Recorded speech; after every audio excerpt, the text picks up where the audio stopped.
Bienvenue pour notre série Itinéraire Bretagne qui cette semaine nous entraîne à Guerlédan entre lacs, landes et forêts.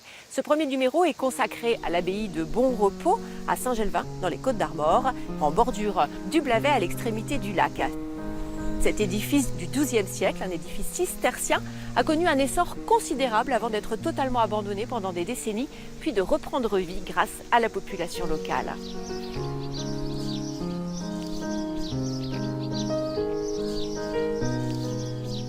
Nous sommes accueillis ici par Estelle Salin, qui est la directrice de l'association des compagnons de l'abbaye de Bonrepos qui s'occupe de l'animation des lieux. Alors Estelle, expliquez-moi, il y a une légende en fait à l'origine de cette abbaye. Il faut savoir que la légende raconte qu'après une chasse harassante, le vicomte Alain III de Rohan s'endormit dans cette grande vallée dans laquelle nous sommes. Et pendant qu'il dormait, il aurait rêvé que la Vierge est apparue pour lui inspirer l'idée de construire ici son lieu du repos éternel. C'est pourquoi, en fait, dans l'église abbatiale de Bonrepos, ont été enterrées 13 générations de Rohan, de 1196 jusqu'à 1516. Donc la ruine en fait de l'abbaye, elle est arrivée avec la Révolution française. Voilà, ce qui a marqué un point final justement à la vie monastique, c'est la Révolution française, puisqu'ensuite l'abbaye de Bonrepos a été vendue aux enchères comme bien national. Donc toute l'orfèvrerie a été envoyée à la fonte, à l'Hôtel des Monnaies de Nantes et Paris.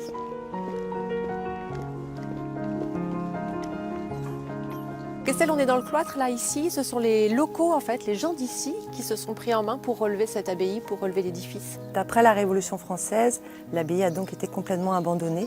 Donc une vaste forêt avait poussé à l'intérieur du cloître et elle est devenue très rapidement une carrière de pierre en fait. Et ce sont deux pionniers qui régulièrement passaient devant l'abbaye qui se sont dit c'est quand même triste de laisser ça comme ça. Il faut qu'on fasse quelque chose, demain on attaque le chantier. On s'est dit, il faut faire quelque chose pour cette chose-là. C'est notre Saint-Denis breton ici. Tous les ducs ont été enterrés ici. Vous voyez, dans cette abbatiale, 16 vicomtes et ducs de Rohan ont été enterrés. C'est l'histoire de la Bretagne, c'est le Saint-Denis. Très rapidement, ils ont été aidés par des chantiers de jeunes, par des scouts, par l'association Breil-Santel, association de restauration du patrimoine religieux. Et ils ont commencé en fait par débiter tous les arbres qu'il y avait à l'intérieur du cloître. Puis ils ont enlevé plus de 10 camions de terre de l'intérieur du cloître. Et là, ils ont découvert qu'il ne restait plus qu'une arcade à l'intérieur de ce cloître. Et ils ont découvert également le bassin ici de recueillement des eaux pluviales. C'était un chantier énorme en fait, et donc ils ont reconstruit complètement certains des bâtiments. Il y avait certains murs qui penchaient, qu'il a fallu défaire et remonter à l'identique.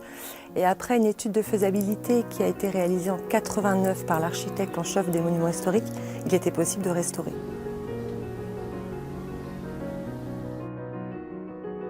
Là on est dans la cuisine en fait, mais elle n'était pas du tout dans cet état-là au moment du début de la restauration. Non, il faut savoir qu'ici, il y avait 2 mètres de gravats qui résultaient de l'effondrement des poutres et des planchers. Et qu'ici, ce sont des scouts qui ont tout déblayé, qui ont retrouvé ces grandes dalles de schiste qui sont d'origine pour cette partie-là de la cuisine. Par rapport à la vie monastique, il faut savoir que les moines ne mangeaient pas ici. La cuisine servait uniquement à préparer les repas, puisqu'en fait, les moines mangeaient dans le réfectoire qui est relié à la cuisine par le passe-plat.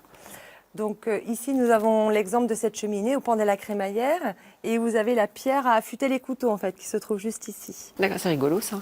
Donc ils affûtaient voilà, comme tout à ça. fait. Ils étaient droitiers, donc ils affûtaient comme ceci.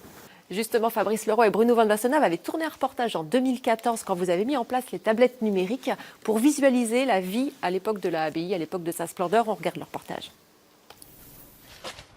Donc ici, on arrive dans la cuisine qui aujourd'hui est à ciel ouvert. Sur l'écran de la tablette revivent ainsi des pièces et des décors aujourd'hui disparus. Le fruit d'un long et minutieux travail de recherche, l'abbaye ne possédant aucune collection. Donc ici, nous sommes dans la chambre des dames. Donc c'est la reconstitution d'un des appartements privés destinés effectivement aux invités de l'abbaye de Saint-Geniès. On voit bien ici, on retrouve bien les 2 fenêtres qui sont présentes dans la modélisation. Nous nous sommes inspirés pour faire les reconstitutions 3D de documents d'archives, de l'inventaire. Et puis nous avons fait des recherches également dans les églises environnantes, puisque certains des mobiliers qui étaient présents ici sont disponibles par exemple à l'église du Quilio qui se trouve à quelques kilomètres d'ici. Parallèlement à la restauration, à l'association qui a mené la restauration, il y a aussi une association qui a monté un spectacle, un son et lumière, à la fin des années 80. En effet, en fait, le son et lumière, à travers une fresque historique, en fait, retrace toute l'histoire locale, ainsi que l'histoire de l'abbaye. Et c'est vrai que pour cela aussi, la population s'est beaucoup mobilisée en fait. Sur le plateau, vous avez 350 figurants bénévoles et également 450 bénévoles qui œuvrent pour que ce son et lumière puisse perdurer. La particularité aussi de ce son et lumière, c'est qu'il est totalement intergénérationnel. Donc vous avez les petits qui ont à peu près 4 ans et vous avez les plus âgés qui ont un peu plus de 80 ans. Grâce à Lina, on a d'ailleurs conservé des images de ce son et lumière. On a des reportages d'hier et d'aujourd'hui. On regarde les reportages.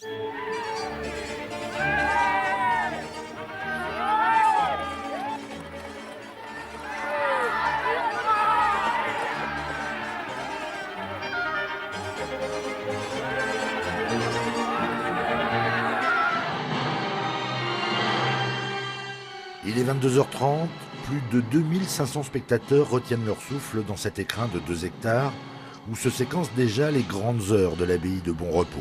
Une histoire locale qui se confond souvent avec la grande, le tout soutenu par une mise en lumière et une quête perpétuelle de féerie. Ça bouge, c'est très spectaculaire, avec les chevaux, les animaux, les enfants aussi qui participent au spectacle, c'est très, très beau.